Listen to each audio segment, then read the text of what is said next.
porque comenzamos en el capítulo 7, capítulo 8, capítulo 9 y capítulo 10, ¿no? Y bueno, ahí habíamos visto, en el 7 habíamos visto el sacerdocio de Melquisedec, que era superior al sacerdocio de Aarón o levítico, ¿no? Y por medio de Cristo, nuestro nuevo sacerdote, dice, es hecho fiador de un mejor pacto, ¿no? Este Nuevo Testamento que Dios hace con nosotros es mejor, más beneficioso que el otro, ¿no? Y hablamos que la ley constituye a hombres débiles, ¿no? Pero la palabra del juramento, ¿no?, que fue posterior a la ley, al Hijo hecho perfecto para siempre. Y también dice en el 7, ¿no?, que si la perfección fuera por el sacerdocio levítico, porque él recibió la ley. Bajo ese sacerdocio se recibió la ley de las obras, ¿no? Si ese sacerdocio y esa ley hubieran perfeccionado al hombre, entonces no hubiera necesidad de otro sacerdocio y de otra ley. Pero sabemos que el sacerdote de Aarón y la ley de Moisés no fueron perfectos. Y después dice, porque cambiado el sacerdocio, es necesario también que haya cambio de la ley. Bueno, todo eso ya lo hemos visto. Y después hablamos de que Cristo es fiador de un nuevo pacto, ¿no? Y ahí nos dice en el 8 que Él era ministro del santuario, ¿no? Y de aquel verdadero tabernáculo que levantó el Señor y no el hombre. Y entonces ahí habla de que los sacerdotes que están sobre la tierra, ¿no?, ellos todavía estarían ministrando las cosas que eran sombra de lo venidero, ¿no? Porque había un sacerdote que presentaban ofrendas según la ley, las cuales sirven a lo que es figura y sombra de las cosas celestiales. Todo eso ya lo había visto. Pero ahora tanto mejor ministerio, ¿no? Ministerio es el suyo, cuanto es mediador de un mejor pacto establecido sobre mejores promesas. Y acá nos habla de que el pacto que Dios iba a hacer,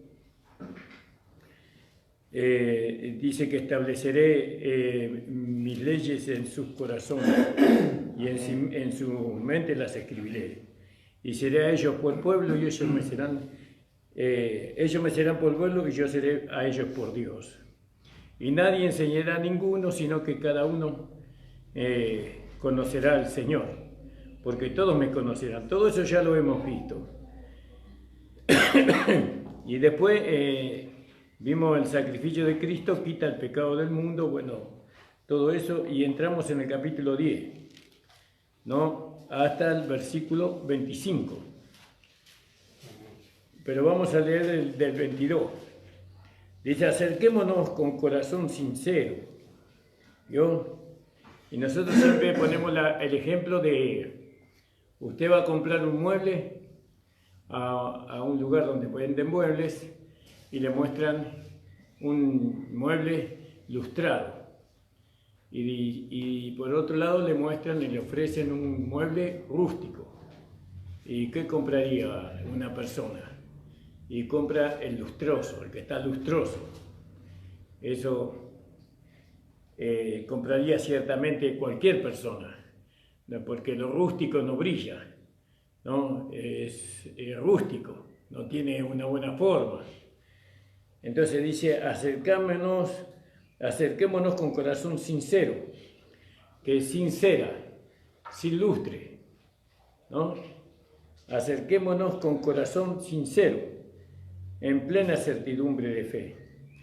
En cambio, Dios trabaja con la madera rústica, nosotros somos la madera rústica, y Él saca brillo, no de esa madera, sin cera, sin utilizar la cera, ¿no?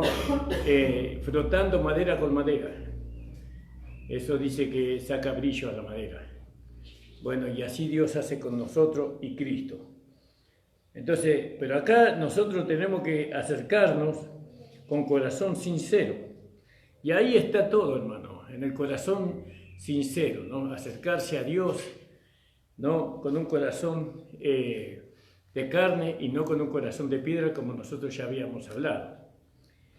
Dice, en plena certidumbre, ¿vio? Ese corazón tiene que estar en plena certidumbre de fe, tener la certeza, la convicción en su corazón, ¿no? De lo que cree.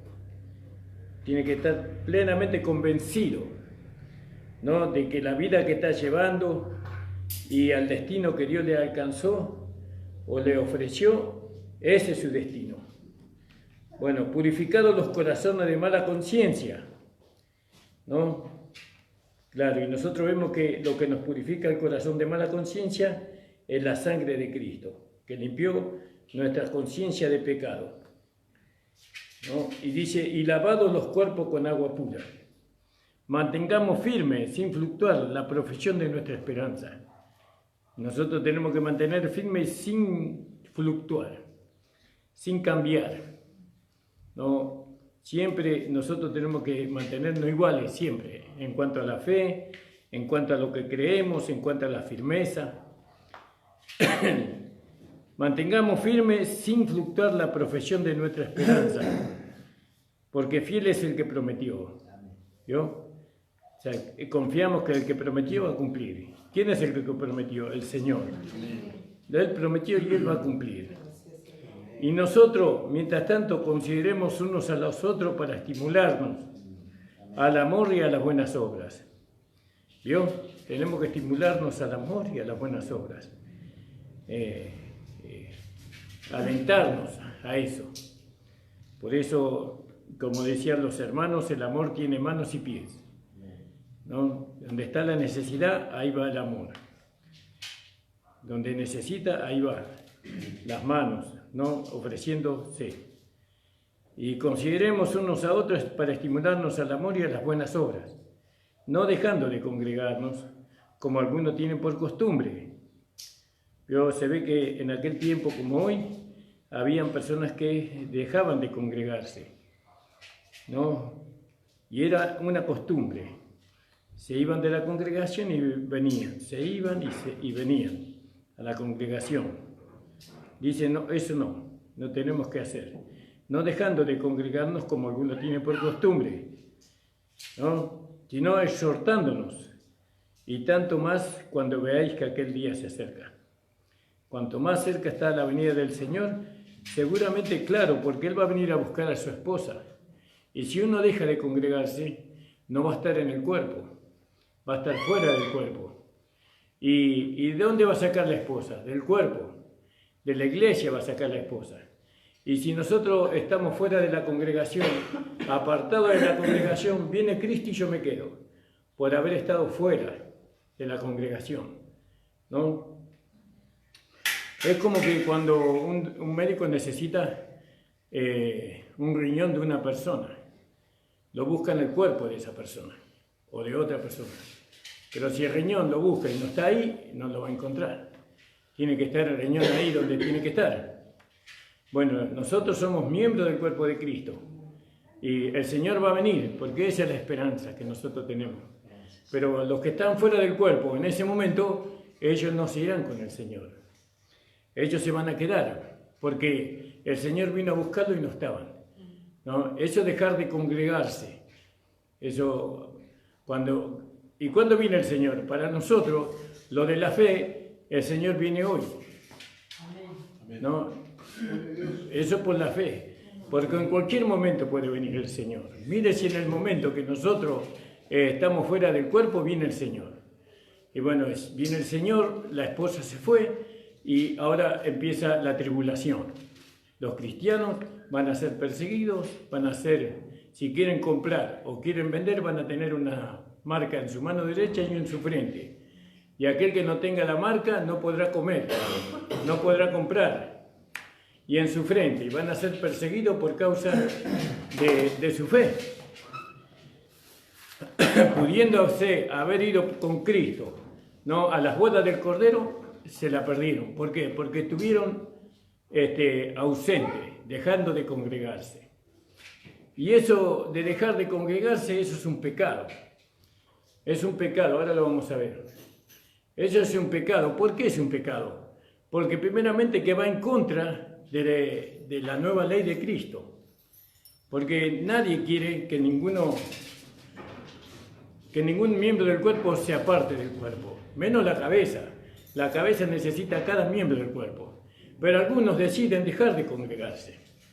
Ellos deciden dejar de congregarse como si fuese que la vida de ellos les pertenece.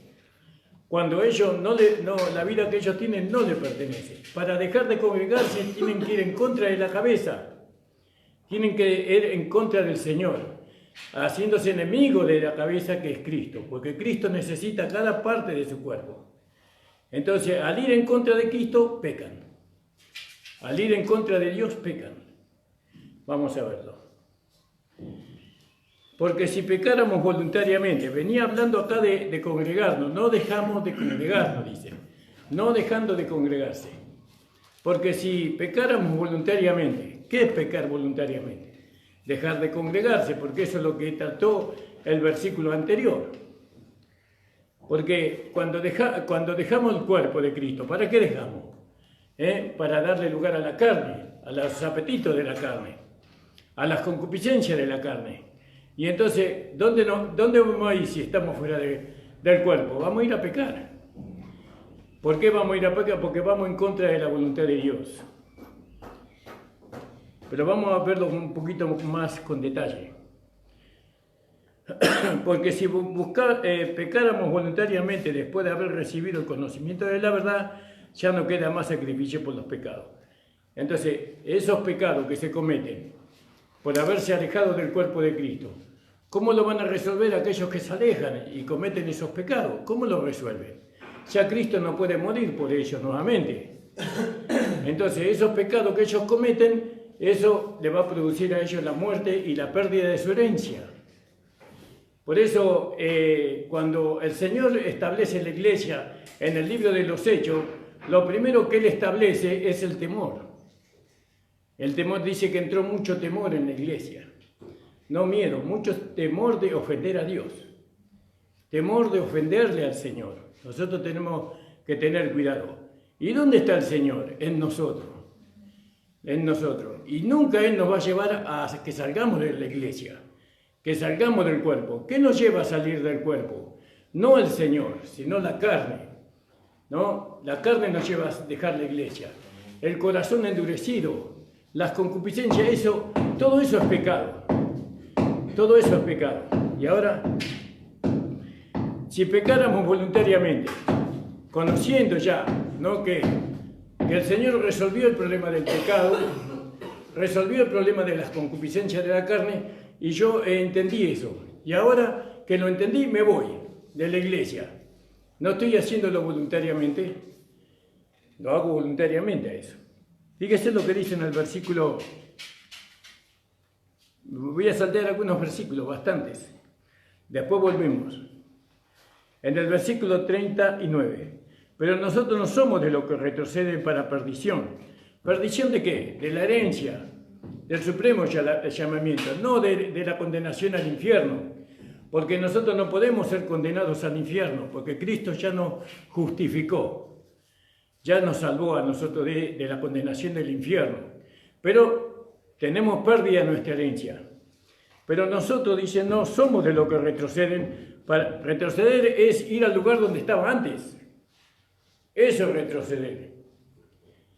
Pero nosotros no somos así. Nosotros no podemos dejar de congregarnos porque nosotros ahora somos del Señor.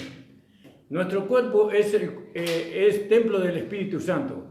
Nuestro cuerpo físico es miembro del cuerpo de Cristo, que es la iglesia. Amén, hermano. ¿Cuántos lo creen a eso? Por eso, la importancia que tiene congregarse y no dejar de congregarse, ¿no? Yo creo que el Señor va a venir a su esposa cuando la iglesia esté reunida la iglesia, esté alabándole y glorificándole al Señor. No, nosotros somos la esposa del Señor. Y nosotros tenemos que estar juntos, unidos, alabando al Señor, esperándolo, así como esperaron el Espíritu Santo en el día de Pentecostés. Dice que estaban todos los hermanos reunidos, unánimes, juntos. Vino el Espíritu Santo sobre ellos. Mire si uno se hubiera ido de ahí. Si se hubiera ido, no lo hubiera recibido. Porque hubo un lugar donde descendió el Espíritu Santo. Hubo un lugar ahí en el aposento alto. Bueno, nosotros somos la iglesia del Señor. ¿Y dónde va a ir a buscar el Señor la iglesia acá en Isidro Casanova? ¿Va a ir a la otra cuadra? No, va a venir acá. Y los que estamos acá nos vamos con Él. Y los que no están, los que se fueron, ¿cómo van a poder alcanzar el supremo llamamiento? No lo van a alcanzar.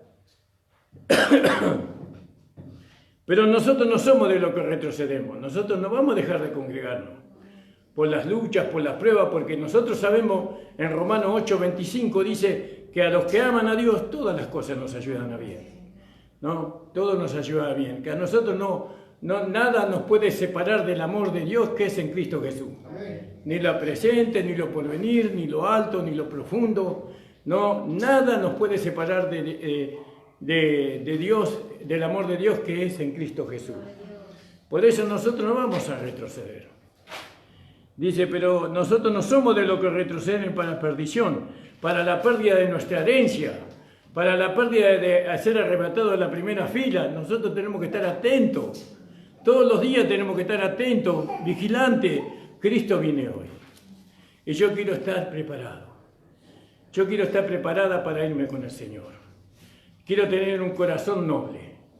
Quiero tener un corazón puro, limpio. ¿No? Quiero tener una comunión con el Espíritu Santo. Quiero tener comunión con los hermanos de la iglesia, con el pastor y con los demás ministros. Quiero tener. Porque en ese conocimiento nosotros vamos a irnos con el Señor. Vamos a irnos con el Señor. Entonces, fíjese, amados del Señor. Estamos leyendo en el versículo 39. Sino de los que tienen fe para preservación del alma. Tenemos fe para eso, para preservar el alma, para que el alma no se desvíe. Porque sabemos que el alma se desvía y se va al mundo, donde estaba antes. ¿No? Pero nosotros no somos así. Nosotros somos sinceros, somos verdaderos, hijos de Dios. Tenemos temor de quedarnos. Tenemos temor de que cuando venga Cristo a llevar a la esposa no seamos arrebatados en la primera fila. Eso tiene que ser una realidad. Antes teníamos miedo de la condenación y de la muerte eterna, y eso nos traía a la iglesia. ¿No? Hoy tiene que ser el temor de no irme en la primera fila, el temor de no ser la esposa. Está todo para que todo lo alcancemos, todos podemos alcanzar ese supremo llamamiento. Dios ya nos dio todo a nosotros para hacerlo. Y por algún descuido podemos perder. Por eso tenemos que ser atalayas de nuestra propia salvación, ¿no? De nuestro propio crecimiento, desarrollo espiritual. Yo tengo que vigilar por mí. Yo tengo que velar por mí, ¿no? Para que no tenga pérdida, ¿no? Alabado sea el Señor. Y usted tiene que velar por usted. Ahora, dijimos que dejar de congregarnos es pecado, porque si pecáramos voluntariamente, después de haber recibido el conocimiento de la verdad, ya no queda más sacrificio por los pecados, ya no queda más sacrificio. Pecamos y ahora ¿quién va a pagar el precio por ese pecado? ¿Quién va a pagar por ese pecado que se cometió? Dice, ya no queda más sacrificio por el pecado, dice. Vamos a hacer una oración por esa niña. Vamos a orar, hermano. Le invito a ponerse de pie. Alabado sea el Señor. Tráigala, hermana, por favor. Alabado sea el Señor. Vamos a bendecirla. Que el Señor la bendiga.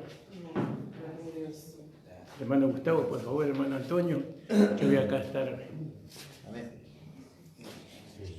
Padre, te damos gracias, Señor. Gracias te damos, Señor. Aleluya. Gloria sea tu nombre, Señor. Señor, reprendemos, Señor, toda perturbación del enemigo, Señor. en la mente de esta niña, Señor. Espíritu Santo pueda Señor, reprendemos todo aquello que la atormenta, todo aquello que le molesta, Señor, sea desechado en el nombre de Jesús. La dejamos libre, Señor, en tu nombre. Señor, le atamos al enemigo y lo mandamos a lugares secos y vacíos, Señor. En el nombre de Jesucristo, Padre. Gracias te damos. Amén, en el nombre de Jesús. Amén. Gracias. Señor, bendiga a la niña, ¿no? Le digo a la niña porque no sé cómo se llama. Gracias, Señor. ¿Cómo? Génesis. Mire ese qué lindo nombre. Génesis. Señor, bendiga a Génesis. Amén, gloria a Dios.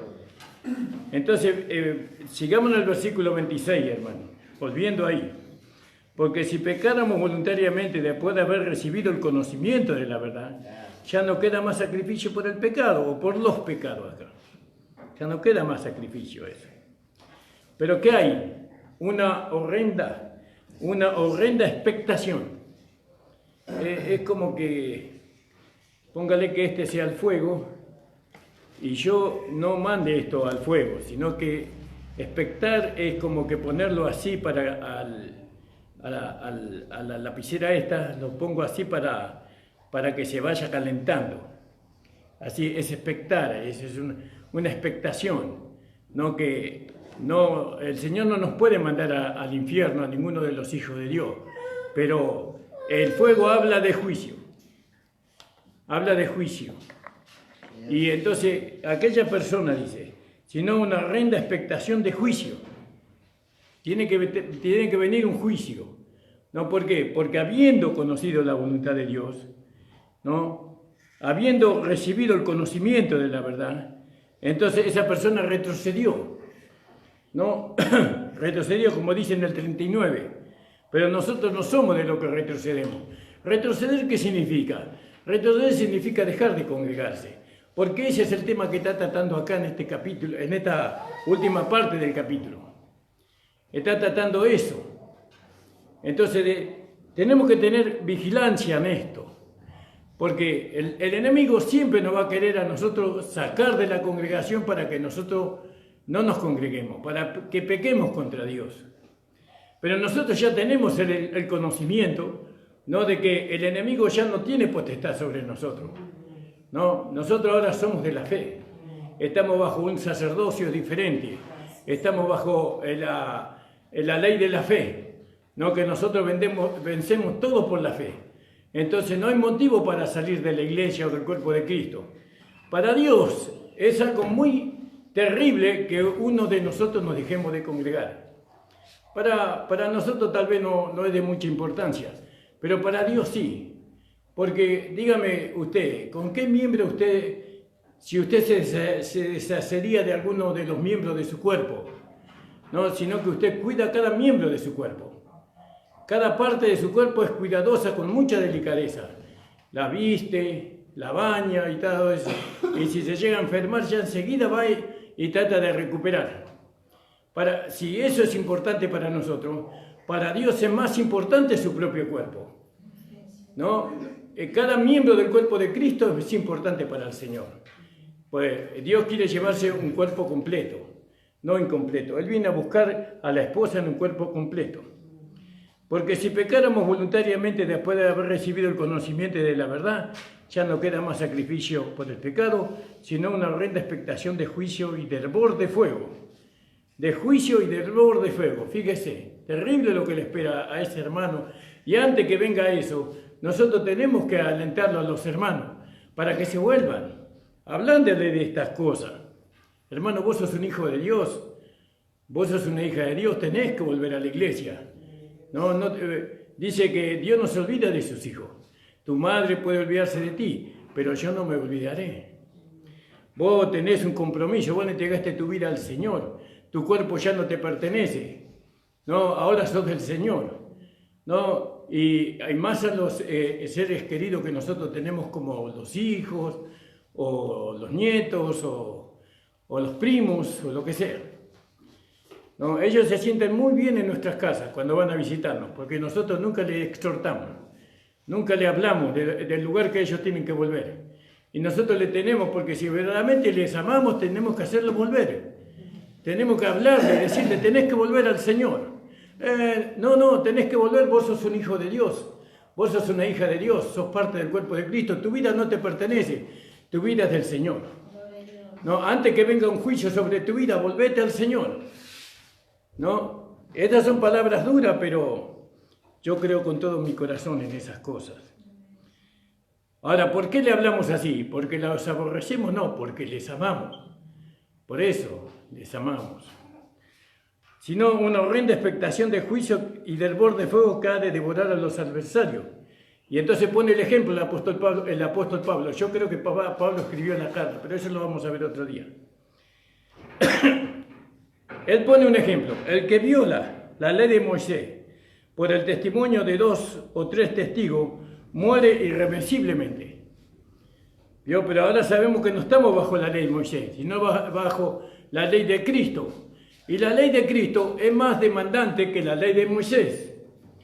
La ley de Moisés demandaba a través de 316 mandamientos, ¿no? Pero la ley de Cristo demanda mucho más que la ley de Moisés, ¿no? Demanda una entera consagración de espíritu, alma y cuerpo, una rendición completa de parte de nosotros. Él nos cela con celo santo a nosotros, porque nosotros somos parte de su cuerpo, de sus huesos y de su carne, dice la palabra del Señor. Ahora pone el ejemplo de el que viola la ley de Moisés. Por el testimonio de 2 o 3 testigos muere irreversiblemente. ¿Cuánto mayor castigo pensáis que merecerá el que pisoteara al Hijo de Dios y tuviera por inmunda, ¿no?, la sangre del pacto en la cual fue santificado? Fue santificado ahí, fue perdonado, ¿no? Y ahora resulta que no le importa. No le importa, retrocedió, se fue hacia atrás. No, ojo, cada caso es particular. No podemos juzgar, no estamos para juzgar a los hermanos, sino que estamos para ayudarlos a los hermanos. No lo podemos condenar a ellos de ninguna manera, pero tenemos una responsabilidad, provocarnos, como dice, efectivamente, tenemos que provocarnos a ellos. ¿Cuánto mayor castigo pensáis que merecerá el que pisoteara al Hijo de Dios? Pisotear al Hijo de Dios, eso vamos a buscarlo con mucho detenimiento.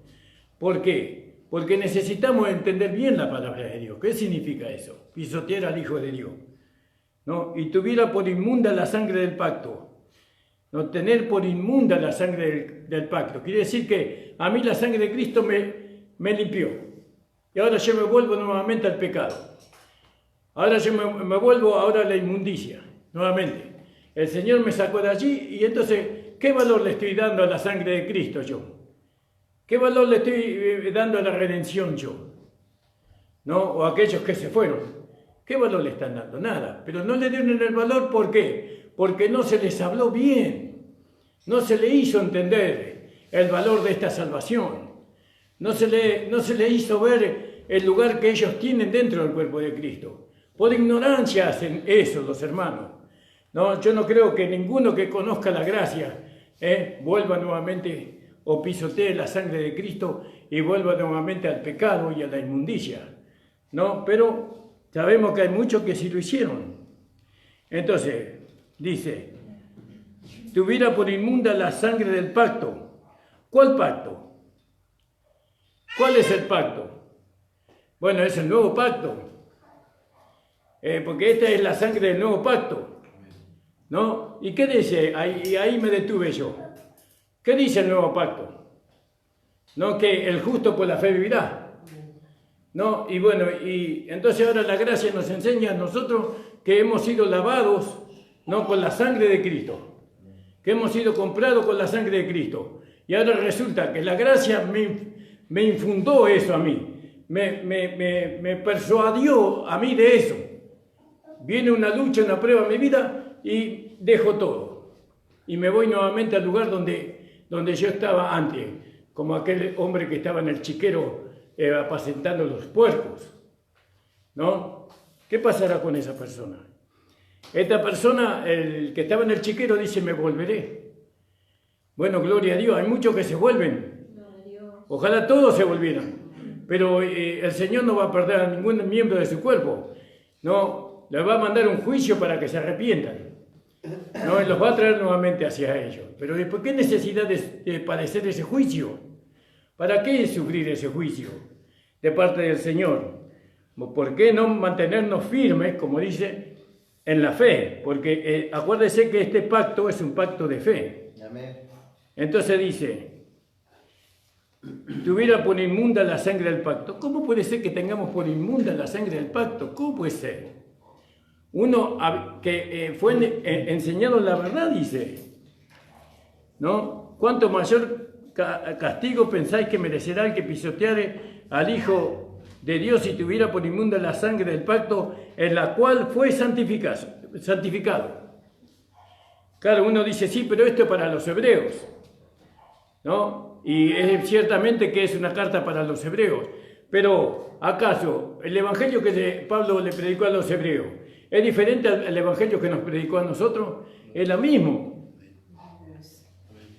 Entonces dice,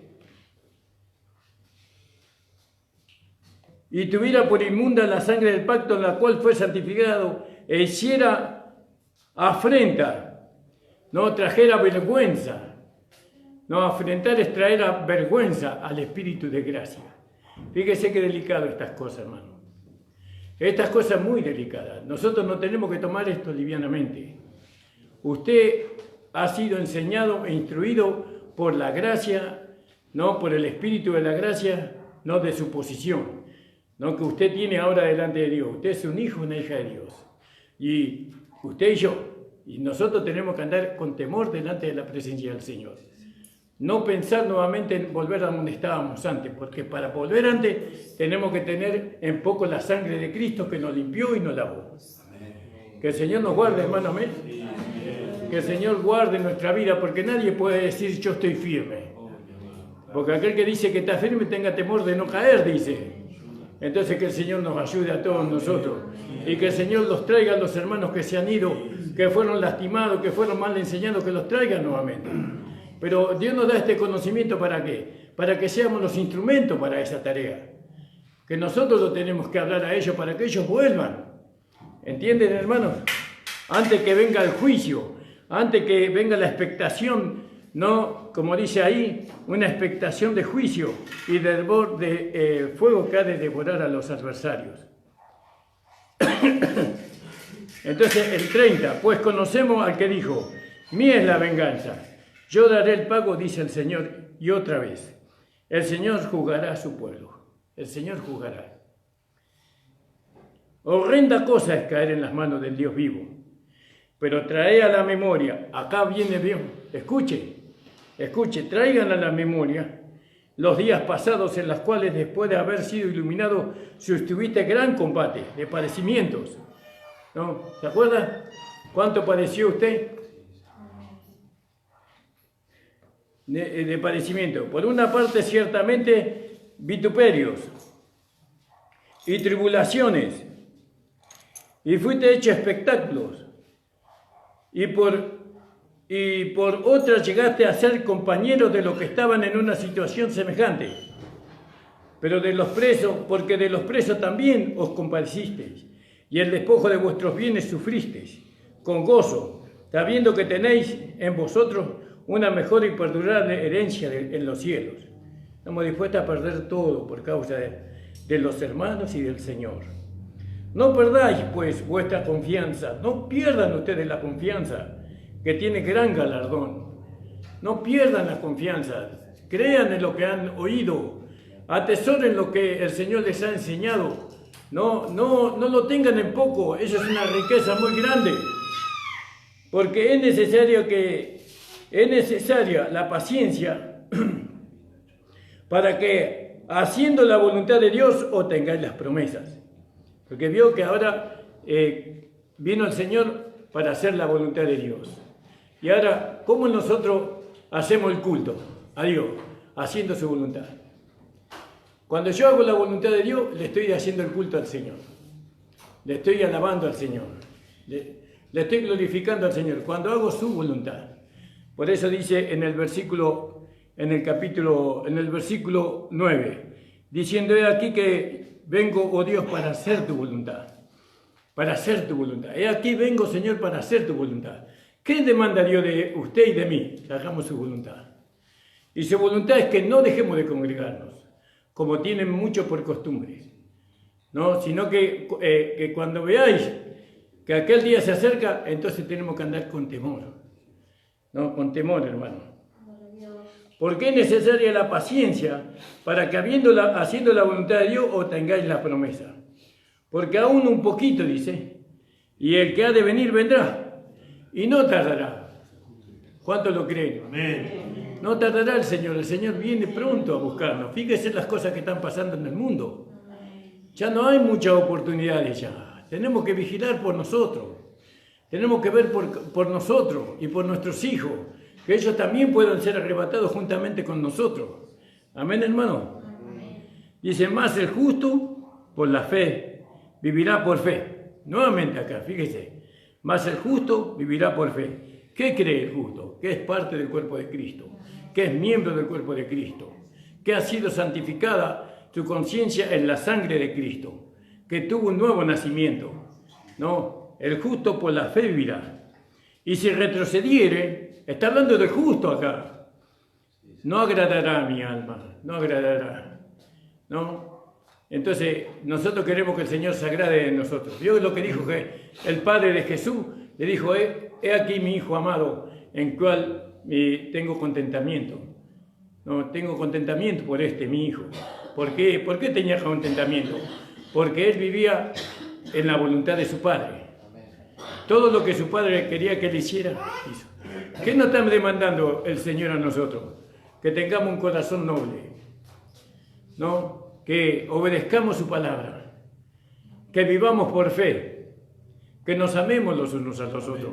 Ella es su voluntad, ¿no? Que seamos sinceros, ¿no? Como dice, acerquémonos con corazón sincero, en plena certidumbre de fe, y purificados los corazones de mala conciencia, lavados los cuerpos con agua pura. Alabado sea el Señor. Ahora, pero nosotros no somos de los que retroceden. Quiere decir que hay algunos que retroceden. ¿Dónde están los que retroceden? ¿Están en el cuerpo de Cristo? No están en el cuerpo de Cristo. Son miembros separados del cuerpo de Cristo. ¿Y los vamos a despreciar? Si nosotros necesitamos de cada miembro del cuerpo de Cristo, tenemos que ir a hablarle a los hermanos, tenemos que buscarlos y traerlos, tenemos que persuadirlos. Miren, esos hermanos que están alejados del cuerpo de Cristo, cuando se encuentran con nosotros, ellos quieren hablarnos de las grandezas que Dios hace, pero no se congregan. Quieren hablarlo de muchas maravillas que ellos entienden, pero no se congregan. Nosotros tenemos que levantar nuestra persuasión más que la de ellos. Tenemos que decirle, no, hermano, lo que vos estás haciendo está mal. Vos estás viviendo un engaño. Si viene Cristo hoy, ¿vos te vas con Cristo o te quedás?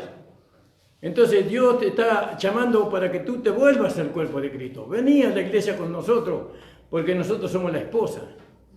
¿Entiende, hermano? Porque nosotros no somos de los que retroceden para perdición, no, que ya lo hemos explicado, sino los que tienen fe para perseveración del alma. Alabado sea el Señor. Gracias al Señor porque Él nos mantuvo todos estos años en el camino del Señor, en el cuerpo de Cristo. Y muchos se fueron, pero volvieron. Ahora, ¿cuánto valor le da al hecho que volvieron? No es que volvieron a esta iglesia, yo no estoy diciendo eso, porque usted pudo haber estado en otro lugar, pero siempre en el cuerpo de Cristo.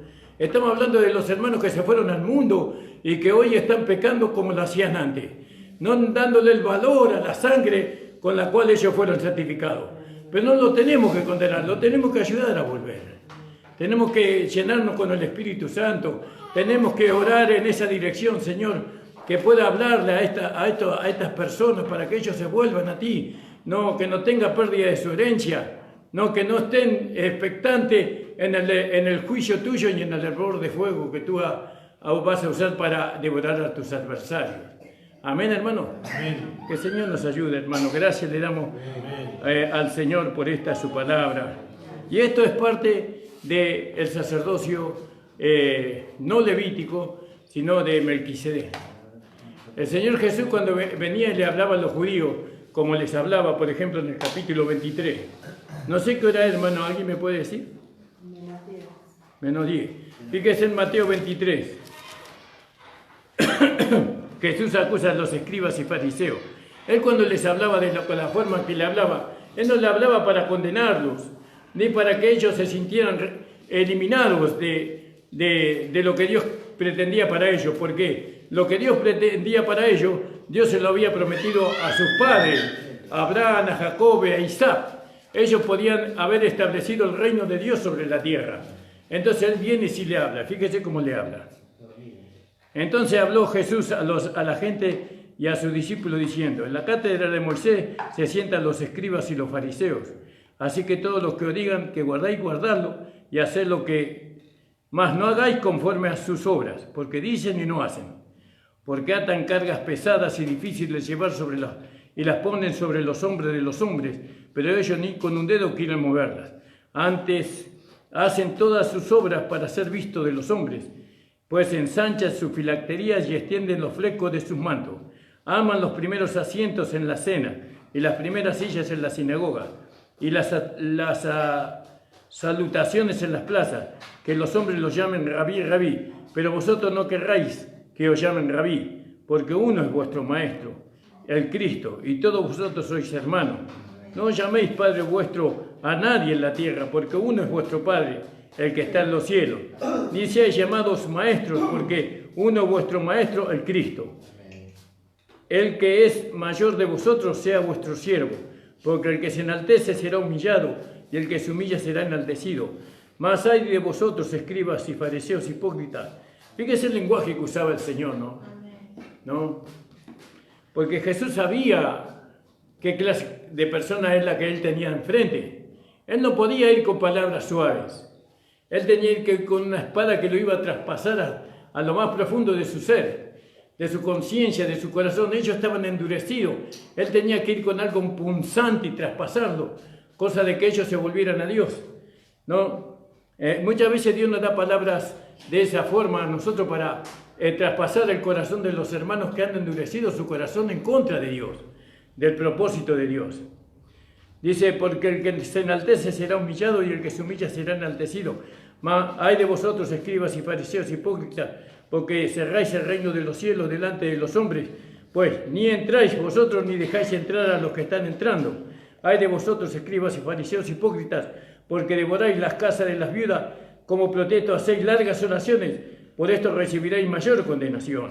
Ay de vosotros, escribas y fariseos hipócritas, porque recorréis mar y tierra para hacer un prosélito, y una vez hecho lo hacéis 2 veces más hijos del infierno que de vosotros. Ay de vosotros, guías ciegos, que decís: si alguno jura por el templo, no es nada, pero si alguno jura por el oro del templo, es deudor. Insensatos y ciegos, porque ¿cuál es mayor, el oro o el templo que santifica el oro? Vio como nosotros tenemos que tener esa claridad de las cosas.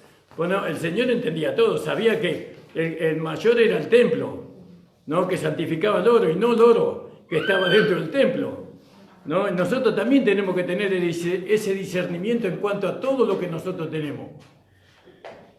También decir: si alguno jura por el altar, no es nada, pero si alguno jura por la ofrenda que está sobre el altar, es deudor. Necios y ciegos, porque ¿cuál es mayor, la ofrenda o el altar que santifica la ofrenda? Pues el que jura por el altar, jura por él y por todo lo que está sobre él. Y el que jura por el templo, jura por él y por el que lo habita. Fíjese. Y el que jura por el cielo, jura por el trono de Dios y por aquel que está sentado. Bueno, después usted lo puede leer en su casa, todo lo que falta. Entonces, hermano, acá yo entiendo que en esta última parte del capítulo 10 está hablando de la importancia de congregarse, ¿no? De la importancia para Dios. Para Dios es la importancia de congregarse, de no salirse del cuerpo de Cristo, de no salirse de la iglesia, porque ¿qué dice Efesios capítulo 1? Dice que la iglesia es el cuerpo de Cristo. Entonces, así, literalmente así, sencillamente así. No, cuando uno no viene a la iglesia, está fuera del cuerpo. A la iglesia, porque si te viene el cuerpo, viene a la iglesia. No, va a alabar al Señor con sus hermanos, va a recibir la palabra del Señor, la instrucción que Dios nos da para que no tengamos pérdida de nuestra herencia. ¿Ven, hermano? Le invito a ponerse de pie, le damos gracias al Señor. Vamos a cantar una alabanza y levantamos la ofrenda. Le voy a pedir al hermano Gustavo si nos dirige en una alabanza. Y ya vamos a ir terminando, hermano. ¿Tenemos algún anuncio para fin de semana? El Señor bendiga. Nada. Hay elecciones, pero como es a las 7 de la reunión. Que tenemos reunión este domingo, hermano, a las 7, porque las elecciones duran hasta las 6 de la tarde. A las 7 ya podemos reunirnos, ya por la ley. Amén, hermano. Amén. Vamos a cantar una alabanza. Vamos a levantar la frente. Tú eres mi príncipe amado, que me sostiene la vida que me has dado. La fragancia de tu amor me ha cautivado y hoy quiero más de ti. Tú eres mi príncipe amado, que me sostiene la vida que me has dado. La fragancia de tu amor me ha cautivado y hoy quiero más de ti. Dame más, dame más de tu gracia, de tu poder, para servirte, mi Rey. Dame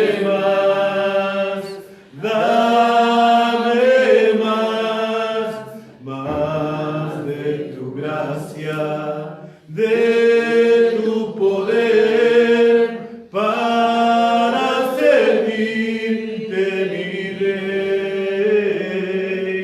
Tú eres mi príncipe amado. Amén, Señor Jesús, aleluya. Que me sostiene Gloria a la tu nombre, vida Señor. que me has dado. Amén, alabado sea tu nombre, La Jesús. fragancia de tu amor Amén, me Señor. ha cautivado. A ti sea la gloria, la Y hoy honra, Señor. quiero más de ti. Amén, Señor Jesús, aleluya. Tú eres mi príncipe Sí, amado, Señor Jesús. que me sostiene la vida que me has dado. La fragancia de tu amor me ha cautivado. Gloria sea tu Y nombre, hoy Jesús. quiero más. Bendito sea tu de nombre, ti. Señor amado.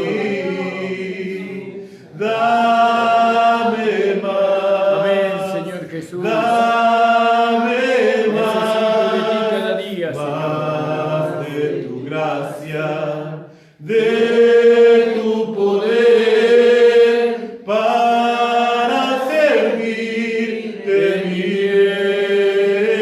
Rey. Dame más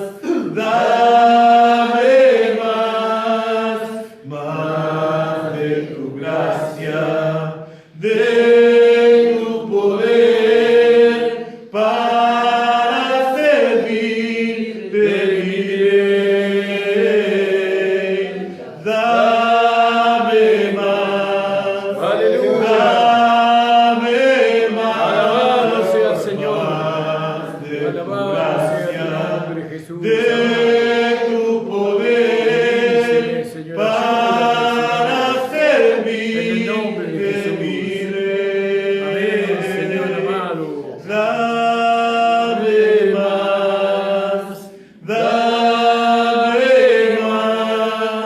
más de tu gracia, de tu poder, para servirte. Gloria, gloria sea tu nombre, Señor. Gloria a Dios.